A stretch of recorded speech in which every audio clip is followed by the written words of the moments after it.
औज़ुबिल्लाहि बिस्मिल्लाहिर्रहमानिर्रहीम। अभी अभी ख़बर मुझे मिली है कि इमरान ख़ान जो वज़ीर आज़म पाकिस्तान हैं, उन्होंने भी अफसोस का इज़हार किया उमर शरीफ के इंतकाल पे।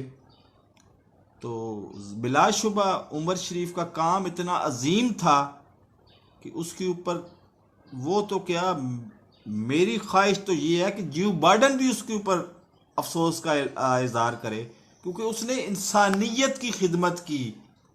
मैं बार बार कहता हूँ, इंसान इंसान इज सुपीरियर देन, इंसानियत तुम अख्तियार करो, तुम्हारे अंदर मुसलमानियत ऑटोमेटिकली आ जाएगी। अगर तुम मुसलमानियत के पीछे भागोगे तो फिर माजरत के साथ आज के दौर में 2021 में मुसलमान दहशतगर्द कहलाते हैं, तो दहशतगर्द ही हम रहेंगे। मेरे इस चैनल को सब्सक्राइब नहीं किया तो सब्सक्राइब कर लें, साथ लगे बेल आइकन को दबा के ऑल नोटिफिकेशन को ऑन कर दें, ताकि मेरी हर नई आने वाली वीडियो को नोटिफिकेशन आपको बर वक्त मिल सके। अल्लाह हाफिज़।